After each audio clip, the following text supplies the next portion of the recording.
Bismillahirrahmanirrahim. Assalamualaikum warahmatullahi wabarakatuh. Alhamdulillahirabbil alamin wassalatu wassalamu ala Rasulillah wa ala alihi washabihi ajma'in. Alhamdulillah, bersyukur kita kepada Allah SWT kerana pada petang ini insya-Allah kita akan dapat bersama-sama untuk saling ingat mengingati dalam satu slot tazkirah Ramadan. Dan kesempatan ini saya mengucapkan terima kasih kepada Persatuan Ulama Malaysia yang sudi menjemput saya mengisi slot perkongsian ilmu ini. Dan pada petang ini bersempena dengan 2 Ramadan Al-Mubarak. Jadi marilah sama-sama kita merenung kepada satu topik yang akan saya kongsikan pada petang ini, iaitu yang berkaitan dengan tujuan ibadat puasa. Sahabat, tuan-tuan, puan-puan yang dikasihi sekalian, Alhamdulillah, sesungguhnya Allah SWT telah pun menyatakan dengan jelas apakah dia sebenarnya tujuan kita berpuasa, satu ibadat yang diwajibkan pada semua umat Islam dan ia menjadi rukun Islam yang ketiga daripada lima rukun Islam. Dan kita sudah maklum, ibadat puasa ini satu ibadat di mana kita wajib menahan diri daripada makan dan minum khususnya pada siang hari dan daripada perkara-perkara lain yang boleh membatalkan puasa. Dan kita dibenarkan pula pada malam hari, dihalalkan apa yang telah pun sebenarnya Allah minta kita jangan lakukan pada siang hari, maka pada malamnya menjadi halal. Dan kita diminta pula untuk memperbanyakkan ibadat dan mengambil peluang dalam satu malam pada bulan Ramadan ini bernama Lailatul Qadar. Jadi tujuan puasa ini, tujuan ibadat puasa ini seperti yang kita semua maklumi sebenarnya adalah bertujuan untuk kita menjadi golongan yang bertakwa. Buktinya di antara dalil yang Allah SWT jelaskan pada ayat 183 suratul Baqarah. A'udzubillahi minasyaitonirrajim. Ya ayyuhalladzina amanu kutiba alaikumus shiyam kama kutiba 'alal ladzina min qablikum la'allakum tattaqun. Yang bererti, wahai orang-orang yang beriman, diwajibkan ke atas kamu berpuasa seperti mana diwajibkan berpuasanya orang yang sebelum daripada kamu. La'allakum tattaqun. Mudah-mudahan atau moga-moga kamu semua wahai orang beriman menjadi golongan yang bertakwa. Inilah dia tujuan utama kita berpuasa. Memang berpuasa kita kerana Allah SWT, tetapi tujuannya untuk menjadi hamba yang bertakwa. Dan takwa maksudnya apa? Takwa artinya kita taat. Bukan saja kita takut kepada Allah SWT, tetapi kita taat melaksanakan perintah Allah yang telah disyariatkan oleh Allah SWT melalui sumber Al-Quran, kemudian telah pun diperjalankan menjadi satu kehidupan, telah ditunjukkan oleh Nabi Muhammad SAW sebagai seorang Rasul dan hamba Allah yang paling terbaik untuk kita ikuti. Dan khususnya dalam ibadat-ibadat ini, dalam ibadat puasa ini, maka sebenarnya Allah SWT telah pun menceritakan dengan jelas dan prinsip-prinsipnya dan tujuannya jelas, iaitu kita berpuasa kerana Allah untuk menjadi hamba Allah yang terbaik yang bernama muttaqin. Jadi kita berpindah kepada poin yang kedua. Bagaimana pula Nabi SAW menyebut tentang kehebatan orang Islam yang berpuasa ini. Dan lebih detail lagi, kita akan temui pula dalam banyak hadis. Salah satu hadis yang ingin saya rujuk pada petang ini untuk perbincangan dan untuk ingatan kita bersama, iaitu hadis riwayat Imam Bukhari dalam satu bab yang dinamakan bab Man Shama Ramadan Imanan Wahtisaban, dalam Kitabus Shaum, di mana satu hadis riwayat Abu Hurairah dalam satu lafaz yang jelas, Nabi SAW bersabda, Man qama lailatul qadr imanan wahtisaban ghufira lahu ma taqaddama min dhanbi wa man sama Ramadan imanan wahtisaban ghufira lahu ma taqaddama min dhanbi. Jelas, hadis ini ataupun matan ini mempunyai dua cerita. Satu cerita tentang Lailatul Qadar. Nabi memulakan tentang siapa yang man qama, sesiapa yang mendirikan Lailatul Qadar. dalam keadaan dia beriman dan mengharapkan keampunan daripada Allah SWT, maka kehebatannya Nabi kata ini di antara tujuannya ghufira lahu ma taqaddama min dhanbi, diampunkan dosa yang telah lepas.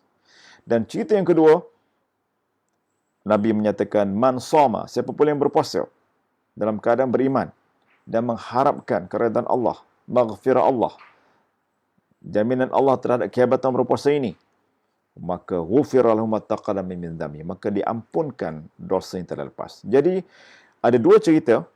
Satu Lailatul Qadar, Nabi mulakan Lailatul Qadar. Yang kedua tentang puasa siang hari. Tetapi ada tujuan yang sama yang Nabi kata, ghufira lahu, maka orang yang telah mendirikan malam dan siangnya berpuasa, diampunkan dosanya yang telah lepas. Menarik jika kita rujuk dalam Fathul Bari, di mana Ibn Hajar Asqalani menyatakan bagaimana pandangan Khattabi, menyatakan bahawa ihtisaban di sini bermaksud bahawa bukan saja mengharap, tetapi orang yang merasa cinta bila lakukan sesuatu ibadat dalam puasa, ibadat Ramadan, dalam bulan Ramadan, ibadat puasa ni, dalam keadaan dia seronok, dalam keadaan mencintai rahmat, maghfirah Allah itu, maka inilah sebenarnya orang yang akan Allah ampunkan dosa. Dan menarik lagi, tuan-tuan dan puan sekalian, Imam Nawawi memberikan komentar terhadap apa maksudnya tentang dosa yang diampunkan. Jadi kita pun menemui bahawa sesungguhnya dosa yang diampunkan, kata Nabi, ini khususnya dosa-dosa kecil. Dosa-dosa minas saghair. Dan manakala dosa-dosa besar yang diringankan oleh Allah, sekiranya mereka yang berpuasa ini menjalani ibadat yang beriman dan keadaan beriman dan ihtisaban, mengharapkan, maka Allah boleh mengampunkan, mengampunkan dosa yang kecil dan meringankan dosa-dosa yang besar. Lalu ditanya oleh orang, Imam Nawawi pun menjawab apabila diolah pertanyaan ini, bagaimana pula ada satu lafaz yang menyatakan termasuk juga wa ma ta'akhir. Yang tadi ma taqaddam yang telah lepas, wa ma ta'akhir yang akan datang. Betulkah ini boleh berlaku? Walaupun sebahagian muhaddisin kata ini merupakan lafaz yang tidak sahih, namun Imam Nawawi menjawab bahawa sebenarnya orang yang tidak Allah ampunkan dosanya bila melaksanakan ibadat Ramadan yang terbaik, maka bukan saja dosa kecilnya dihapuskan, tetapi juga dapat menahan dirinya daripada melakukan dosa-dosa besar. Ini jawapan yang kita lihat cukup baik untuk jadi panduan apakah tujuan puasa ini disyariatkan. Baik, kita memerlukan kepada pandangan ulama. Bagaimanakah ulama membimbing umat Islam dalam memahamkan daripada dua nas ini, satu Al-Quran dan satu Sunnah. Maka Alhamdulillah Imam Izzuddin Abdul Salam telah pun mengarang sebuah kitab bernama Maqasidus Shaum. Jadi ada 10 bab dalam kitab ini. Maka dalam kitab ini, apabila kita membuka kitab ini, ada 10 bab. Maka bab kedua tentang Fadailus Shaum. Maka bila kita membaca, dan saya meringkaskan, ada 9 seperti yang dinyatakan oleh Imam Izzuddin dalam kitabnya ini, apakah tujuan kita berpuasa. Pertama, mengangkat martabat manusia. Subhanallah. Ini jelas apabila kita tahu tujuan puasa tadi untuk melahirkan orang yang bertakwa di kalangan beriman. Sekarang ramai juga orang beriman, tetapi dalam keadaan beriman mungkin di bibir. Tetapi sebenarnya dari sudut ujian, dari sudut bagaimana mereka menjadi proses takwa, maka salah satunya ialah dengan melaksanakan ibadat puasa ini di bulan Ramadan, sebenarnya akan mengangkat martabat manusia. Dan manusia yang berpuasa ini pasti sebenarnya manusia yang mulia di kalangan manusia yang tidak berpuasa. Ini kita boleh lihat dalam banyak juga agama lain. Mereka dia kata dia berpuasa mengikut caranya, tetapi dalam Islam ada satu kejelasan yang jelas untuk kita fahami bahawa sebenarnya manusia yang berpuasa, yang beriman ini akan menjadi golongan bertakwa dan akan diangkat martabatnya oleh Allah SWT. Bukan saja di sisi manusia, tetapi di sekalian makhluk. Kerana orang berpuasa ini mempunyai kemuliaan yang dahsyat di sisi Allah SWT. Baik, yang kedua, bila kita rujuk kepada kitab ini, Imam Izzuddin menyatakan orang yang berpuasa ini sebenarnya tujuannya ialah mendapat keampunan dosa-dosa yang lepas. Saya telah pun jelaskan tadi dalam hadis yang saya sebutkan tadi. Dosa-dosa yang lepas.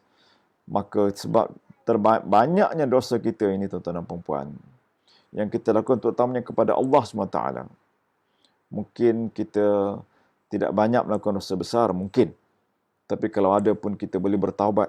Dan insya Allah taubat kita diterima dengan taubat nasuha, kita akan menjadi manusia yang kembali sebagai fitrah insya Allah. Namun puasa ini, Nabi telah beritahu tadi, ghufira lahum ma taqaddama min dhanbi. Sebab itu Imam Izzuddin memberikan satu yang mudah difahami.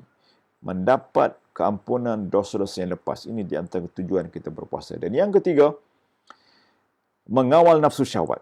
Ini pun mudah kita fahami. Maqasid puasa ini mengawal nafsu syahwat. Jadi kita bukan sahaja kurang makan. Memang tak boleh, bukan saja bukan siang hari kita kena tidak boleh makan. Dan kita tidak boleh minum. Dahlah tak boleh bergerak. Bebas keluar rumah. Alhamdulillah. Satu ibadat puasa yang pada saya cukup tenang pada tahun ini. Kita tidak bersesak-sesak untuk pergi tempat yang jauh. Macam saya bekerja Batangkali ke Simlaya 1 jam 15 minit. Tapi Alhamdulillah bekerja daripada rumah. Maka masa sejam 15 minit tu saya boleh gunakan macam-macam untuk melaksanakan tugasan, untuk kita rasa tenang dan tidak tergesa-gesa. Dan kesemuanya itu kita gunakan sebenarnya untuk kita mengawal banyak sebenarnya keinginan-keinginan syahwat kita. Nafsu-nafsu yang bersifat mungkin membazir masa, mungkin membazir duit dan sebagainya. Siang hari, kita bukan saja tak boleh minum dan makan, tapi kita juga mesti menjaga perkara yang membatalkan puasa. Kita juga tidak boleh mencela orang. Cukuplah beri komentar-komentar yang nakal ataupun yang mungkin menyakitkan hati orang. Maka berhentikanlah bulan puasa ni, dan insya-Allah lepas puasa pun cukuplah untuk kita berikan kalimah-kalimatun thayyibah. Ini cukup penting. Kemudian yang keempat, dalam bulan puasa ini Alhamdulillah, walaupun sebelum puasa kita lihat sebenarnya kita amat digalakkan bersedekah. Dan Nabi menyatakan dalam satu makna yang mudah kita fahami daripada hadis, siapa yang memberi makan orang yang berbuka puasa, maka dia akan mendapat kelebihan yang dahsyat seperti orang yang berpuasa itu. Ini di antara motivasi bersedekah. Yang keempat, kenapa kita berpuasa ini juga sebenarnya kita. Alhamdulillah sekarang ini budaya membantu sahabat-sahabat yang berada di frontliners dalam menghadapi pandemik COVID-19 ini, yang berada di hospital, yang menjaga keselamatan di jalan raya dan sebagainya.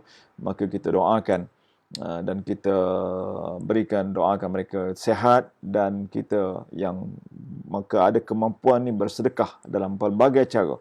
Kita boleh bank in walaupun kita mungkin tak boleh pergi menghantar barang. Kita juga tak ada masalah untuk mungkin bersedekah di kalangan jiran dan sebagainya dalam berbagai bentuk. Jadi di sinilah sebenarnya tujuan berpuasa ini sebenarnya saling bantu-membantu di antara manusia. Kerana kita di bulan yang baik, dengan ibadah yang baik, dan ganjaran bersedekah berlipat ganda ini menjadikan kita di kalangan manusia yang terbaik insya-Allah. Yang kelima, tujuan puasa ini juga untuk menyempurnakan ketaatan kepada Allah. Kerana bila kita berpuasa, kita akan cukup mengambil kira tentang kualiti. Kita akan mengambil kira pengurusan masa bila kita akan melaksanakan itu dan ini. Dan di sinilah sebenarnya apabila kita duduk di rumah, tuan-tuan, kita tahu bilakah masuk subuh, bila kita nak bersahur, bila kita nak solat zuhur, bila kita nak solat maghrib, asar, maghrib, isyak secara berjamaah bersama keluarga. Kita akan mengatur ahli keluarga kita untuk bersedia menunggu waktu dan melaksanakan solat pada waktunya. Dan kita akan isi dengan bacaan Al-Quran tadarus, Alhamdulillah. Dan kita membaca, kita mendengar perkara-perkara baik daripada saluran media sosial yang boleh kita segera dapat, supaya kita dapat memantapkan kefahaman. Kita ikuti program-program seumpama ini sebagai satu penguat, sebagai peneguhan kepada kefahaman kita. Kita boleh membaca begitu begini. Jadi sebenarnya menyempurnakan ketaatan kita kepada Allah. Ini perkara tujuan kelima berpuasa. Kemudian yang keenam, kata Imam Izzuddin, motivasi bersedekah. Saya namakan sebagai motivasi bersedekah tadi. Kemudian yang kelima, yang menyebut ketaatan kepada Allah. Yang keenam, mensyukuri nikmat kurniaan daripada Allah SWT. Jadi tujuan kita berpuasa, kita akan sentiasa bersyukur dengan nikmat yang Allah berikan begitu banyak. Pertama, nikmat kita masih sempat diberi nyawa untuk kita hidup sehingga sekarang. Alhamdulillah. Kita merasai Ramadan keberapa, tuan-tuan, daripada hidup kita. Dan kita saksikan ramai orang Islam yang tidak sempat menjalani ibadat Ramadan, Allah panggil, Allah ambil nyawa dia, kembali ke rahmatullah.